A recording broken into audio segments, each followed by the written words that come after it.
It's extremely interesting. Your background in education, you had a major in finance and a minor in like business law. And then you took a lot of time to invest in learning business development, like out in the field. Sociology is what you studied, and law.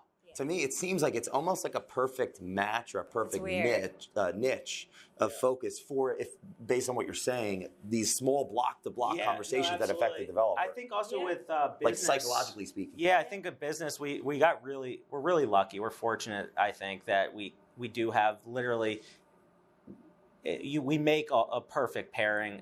Not every day, right? We're siblings. Things will come up, and I'll say, you've been doing the same thing since you did when I was 14. But that being said, none of us are walking away. At the end of the day, it's family. We try to impart that as we're growing. But what I thought was interesting for us is I went to law school originally to really get a foundation in stuff I would need for business. My dad was a very successful business person, ran the largest consulting company in the city for a long time. And what he said was the one thing that was missing was his knowledge of the law. Wow. So my vision was actually to come out. I have wanted to be an entrepreneur my whole life. I didn't know what tangibly that meant, as a lot of us don't know, right? Wrote in third grade, like everyone was like, what do you want to be when you grow up? And Adam wrote, like, I want to be the CEO of a IT what my dad, an IT consulting firm. And I went, like, since he's in like little kid and wow. Yeah, always wanted to do that. Always wanted to do that. So I did some formal law. When I left, I worked for the Superior Court, really learning just writing opinions, at a pretty high level. Was a judge?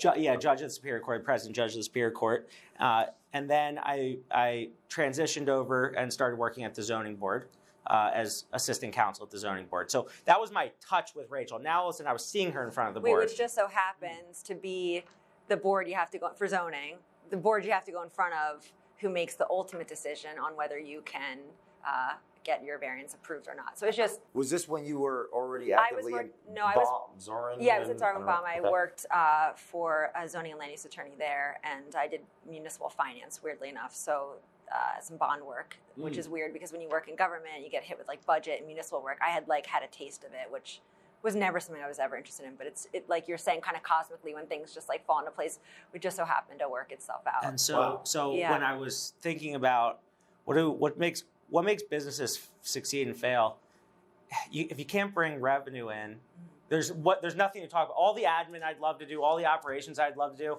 all the consulting we'd love to do, it doesn't work if you can't bring customers in. So I made a strategic decision to join a venture-backed startup with another guy who was actually a lawyer.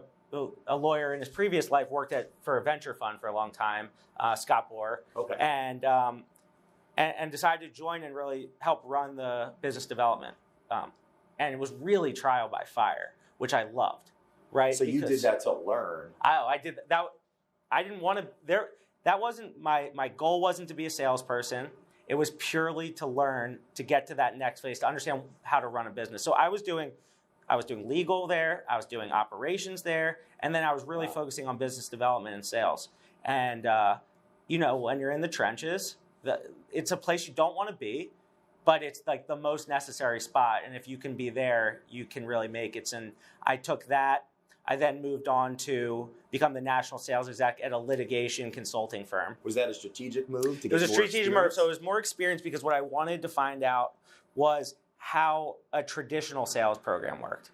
And so from there, I became the national sales exec, and I basically ran the business development. But what was interesting there was it was set up. They had a nice referral system already. I mean, they were a set company, right? Really. So it was getting them to the new age of technology. But for me, it was now I'm in a more traditional sales role.